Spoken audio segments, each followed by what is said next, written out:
Assalamualaikum warahmatullahi wabarakatuh. Pada kesempatan kali ini, untuk memenuhi tugas akhir mata kuliah Matematika Diskrit, kami dari kelas 1D kelompok 4 yang beranggotakan Dimas Edra Arafi dan saya, Syifa Auliah Kusumowardhani, akan membahas bagaimana aplikasi aljabar Boolean memainkan peran krusial dalam mengoptimalkan sistem lampu lalu lintas Pelican Crossing. Mari cari tahu apa itu Pelican Crossing.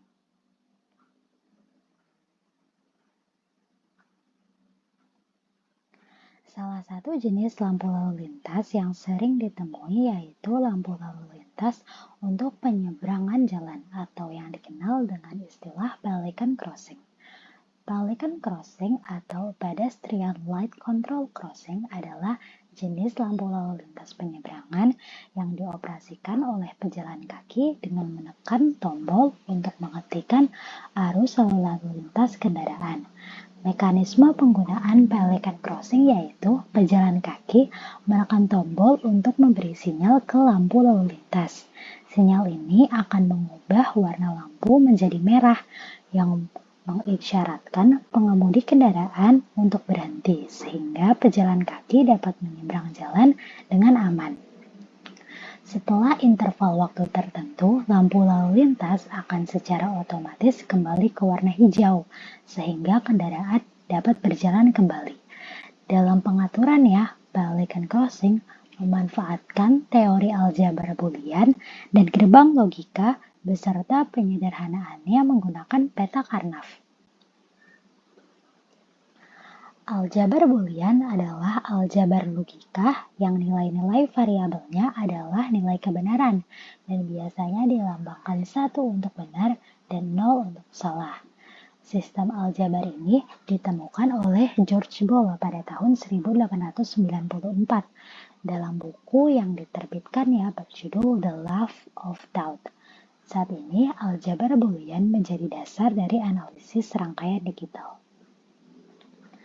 Misalkan, B adalah himpunan yang didefinisikan pada dua operator biner, yaitu plus dan kali, serta sebuah operator uner, yaitu komplement.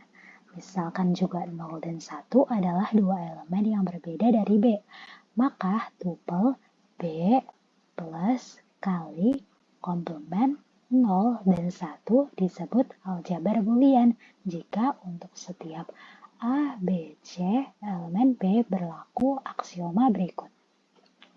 Yang pertama, identitas. A plus 0 sama dengan A dikali 1 sama dengan A. Komutatif. A plus B sama dengan B plus A dikali B sama dengan B dikali A. Distributif. A dikali B plus C sama dengan A dikali B plus A dikali C.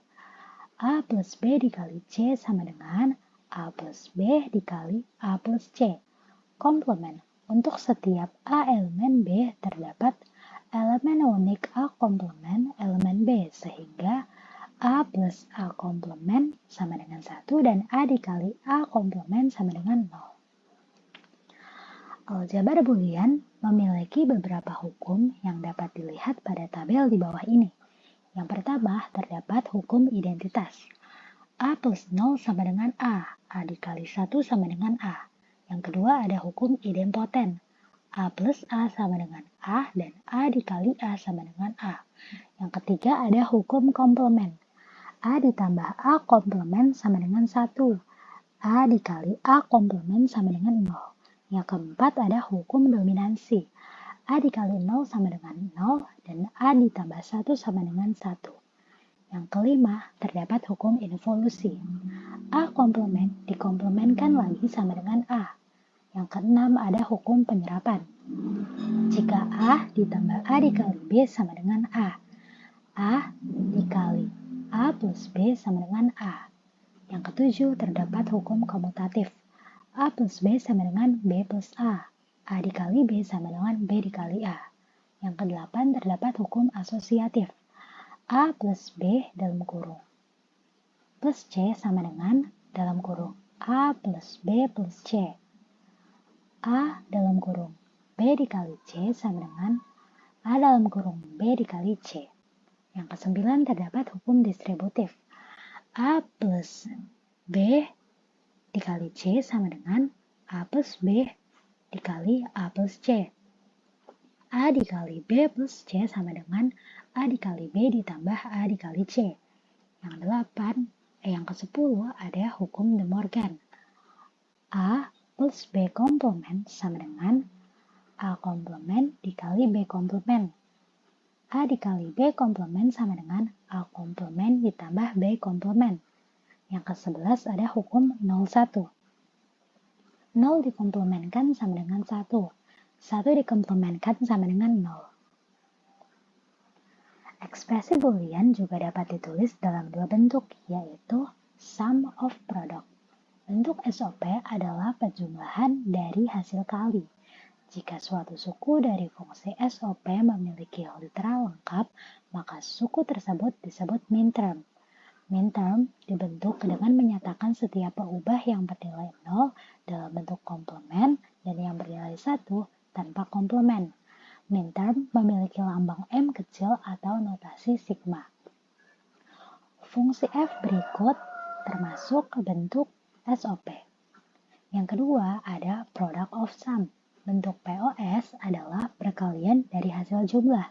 Jika suatu suku dari fungsi POS memiliki literal lengkap, maka suku tersebut disebut maxterm. Maxterm dibentuk dengan menyatakan setiap peubah yang bernilai 0 tanpa komplement dan yang bernilai 1 dalam komplement. Maxterm memiliki lambang M besar atau notasi P.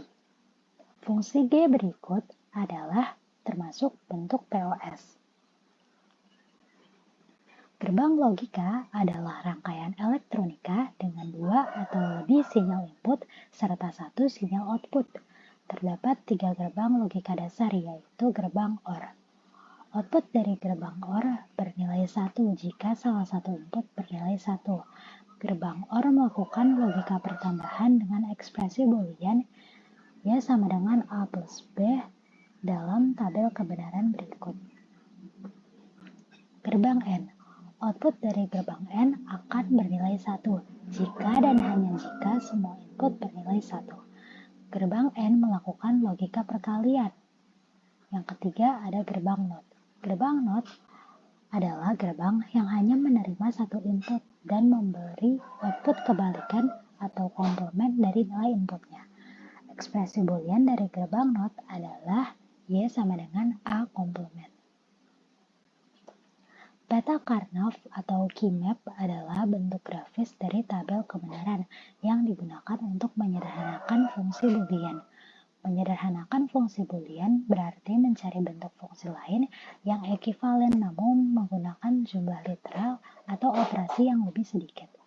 Penyederhanaan fungsi Boolean penting untuk dilakukan karena fungsi yang sama akan menggunakan jumlah gerbang logika yang lebih sedikit dan rangkaian logikanya akan menjadi lebih sederhana. Metode peta Karnaugh dalam penyederhanaan fungsi Boolean pertama kali ditemukan oleh Maurice Karnaugh pada tahun 1953. Sebagai contoh, misal ingin dilakukan minimasi fungsi Boolean berikut. Fungsi F dengan 4 literal W, X, Y, Z terdapat W, X, Y komplement, Z komplement. Ada di dalam tabel berikut bernilai 1. Sedangkan W, X, Y komplement Z terdapat di sini. W, X, Y, Z terdapat di sini. W, X, Y, Z komplement terdapat di sini. W, X komplement, Y komplement, Z komplement ada di sini. W, X komplement, Y komplement, Z ada di sini. W, X komplement, Y, Z terdapat di sini. W, X komplement, Y, Z komplement terdapat di sini. Bagian yang bernilai 1 dikelompokkan dengan cara oktat. Dan melalui pengelompokan tersebut didapat bentuk sederhana dari fungsi tersebut, yaitu W. Keadaan don't care. Keadaan don't care adalah kondisi nilai peubah yang tidak diperhitungkan oleh fungsinya. Hal ini berarti pada peubah don't care, apapun nilainya, baik 1 atau 0, tidak akan mempengaruhi hasil dari fungsi tersebut. Keadaan don't care biasanya disimbolkan dengan X, yang nilainya dapat disesuaikan dengan kebutuhan. Berikut contoh keymap yang memiliki keadaan don't care. Oke, setelah tadi sudah dijelaskan tentang landasan teori, kita akan beralih ke penerapan aljabar Boolean itu sendiri pada sistem lampu lalu lintas pelikan crossing.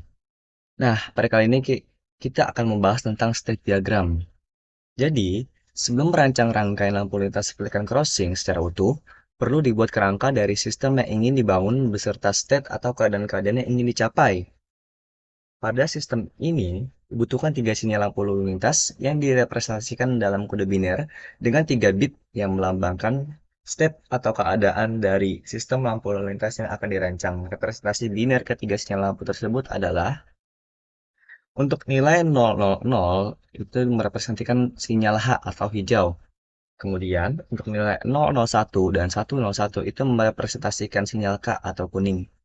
Dan yang kemudian ada nilai 010, 011, dan 100 itu untuk merepresentasikan sinyal M atau merah. Nah, dibutuhkan juga input berupa tombol yang akan ditekan oleh pejalan kaki ketika ingin menyeberang jalan. Ketika tombol ditekan, maka input bernilai 1. Sebaliknya, ketika tombol tidak ditekan, maka input bernilai 0. Nah, gambar berikut itu merupakan state diagram untuk mengatur perubahan warna lampu lintas yang menyala. Dari state diagram ini, dapat dilihat bahwa kondisi awal lampu yang menyala adalah lampu hijau. Ketika lampu hijau menyala dan pejalan kaki tidak menekan tombol, maka input akan bernilai 0, yang nantinya lampu hijau akan terus menyala. Namun, ketika tombol ditekan atau input bernilai 1, state dari lampu akan berubah sehingga lampu kuning yang menyala. Kemudian, apapun input setelahnya, baik 0 maupun 1, akan membuat sistem berpindah ke state lampu merah. Hal ini menginstruksikan pengendara untuk berhenti sehingga pejalan kaki dapat menyeberang jalan dengan aman. Lampu merah ini akan terus menyala dalam 3 state. Hal ini untuk mensimulasikan waktu yang diberikan kepada pejalan kaki untuk menyeberang jalan. Setelah melewati 3 state lampu merah, maka sistem akan menuju state lampu kuning dan berakhir ke state lampu hijau kembali hingga tombol ditekan lagi. Oke, kemudian kita lanjut ke tabel kebenaran. Nah, di sini bisa kalian lihat bahwa di sini ada tabel kebenaran untuk sistem lampu lalu lintas pelikan crossing. Di sini ada yang namanya current state. Bagian current state yang mengindikasikan keadaan saat ini. Kemudian ada bagian input yang mengindikasikan tombol yang dapat ditekan oleh pejalan kaki. Ada bagian next state juga yang mengindikasikan keadaan berikutnya berdasarkan current state dan input tombol. Dan yang terakhir ada bagian output yang mengindikasikan warna lampu lalu lintas yang akan menyala. Baris pada tabel tersebut dapat didapatkan dari current state yang direpresentasikan dengan 3 bit dan input yang direpresentasikan dengan 1 bit. Total semua kombinasi kemungkinan yang dapat dicapai adalah 2 pangkat 3 tambah 1 atau sama dengan 16 kemungkinan. Fungsi boolean untuk masing-masing bit, next state, dan output itu ada dalam bentuk sum of product atau SOP yang sebagai berikut. Untuk N1 itu adalah sigma 6, 7, 8, 9. N2 sigma 2, 3, 4, 5. N3 sigma 1, 4, 5, 8, 9. M sigma 4, 5, 6, 7, 8, 9. Ada K sigma 2, 3, 10, 11. Dan yang terakhir ada H, yaitu sigma 0 dan 1. Nah, beberapa kombinasi current state dan input yang tidak dapat tercapai dalam perencanaan sistem diisi dengan keadaan don't care. Hal ini tidak mempengaruhi hasil akhir sistem dan kondisi-kondisi tersebut terlihat pada 4 baris terakhir dalam tabel kebenaran. Kondisi don't care muncul karena tidak ada representasi dari 110 maupun 111 pada bit biner warna lampu lalu lintas yang dirancang. Nah, kemudian kita lanjut ke peta Karnav. Nah, di sini ada peta Karnav. Peta Karnav dibuat untuk masing-masing bit dari next state dengan 4 peubah, yaitu bit dari current state dilambangkan dengan W, X dan Y, serta bit dari input yang dilontarkan dengan Z. Untuk bagian next state, sudah saya jelaskan sebelumnya. Nah, untuk N1 itu ada sigma 6, 7, 8, 9, N2 ada sigma 2, 3, 4, 5, dan N3 ada sigma 1, 4, 5, 8, 9. Nah, berikut peta karaf dan dari fungsi N1 beserta pengelompokannya. Di sini kita bisa gunakan keadaan Gauss untuk mempermudah kita untuk mencari fungsi yang paling sederhana. Nah, hasilnya untuk N1 kita temukan bahwa N1 sama dengan W, Y komplement ditambah X, Y.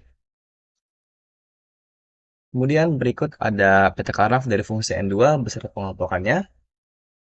Nah, untuk hasilnya, N2 sama dengan X, Y komplement ditambah Y komplement, X komplement, Y. Kemudian ada peta karaf dari fungsi N3, juga beserta pengelompokannya. Hasilnya, N3 sama dengan W, Y komplement ditambah X, Y komplement ditambah Y komplement Z. Nah, setelah kita mencari peta karaf untuk bagian dari nested, kita juga mencari peta karaf dari bagian output. Nah, untuk M atau lampu merah, itu ada sigma 4, 5, 6, 7, 8, 9. K atau kuning, itu sigma 2, 3, 10, 11. Dan H, sigma 0,1. H itu hijau. Peta karaf dari fungsi M atau lampu merah, bisa pengelompokannya menghasilkan M sama dengan X ditambah W, Y komplement. Kemudian, peta karaf dari fungsi K atau lampu kuning beserta pengelompokannya menghasilkan K sama dengan X komplement Y. Kemudian, peta karaf dari fungsi H atau lampu hijau beserta pengelompokannya menghasilkan H sama dengan Y komplement, X komplement, Y komplement. Nah, kemudian di sini ada rangkaian logika ya. Jadi ketika kita sudah selesai mencari peta karaf dari N1, N2, N3 merah, kuning maupun hijau, kita akan buat ke dalam rangkaian logika. Di sini rangkaian logika dari fungsi next state adalah sebagai berikut. N1 sama dengan W, Y komplement ditambah XY. N2, X, Y komplement ditambah W komplement, X komplement Y. N3 sama dengan W, Y komplement ditambah X, Y komplement ditambah Y komplement Z. Nah, pada gambar ini, variabel W, X, dan Y adalah representasi dari bit current state, sedangkan variabel Z menggambarkan input berupa tombol yang dapat ditekan oleh pejalan kaki. Input tersebut bernilai 1 jika tombol ditekan, atau bernilai 0 jika tombol tidak ditekan. Dengan adanya penyerahan pecah kanal, rangkaian yang dibuat dapat lebih sederhana dengan menggunakan gerbang logika seminimal mungkin. Nah, kemudian di sini juga kita membuat rangkaian logika untuk fungsi dari output.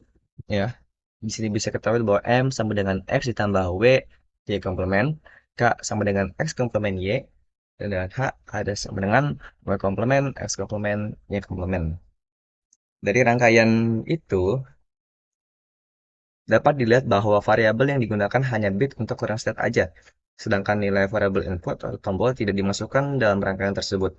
Kenapa? Hal ini karena kondisi warna lampu yang menyala ditentukan oleh current state-nya saja. Oleh karena itu, variabel input dapat dihilangkan karena tidak memengaruhi hasil akhir.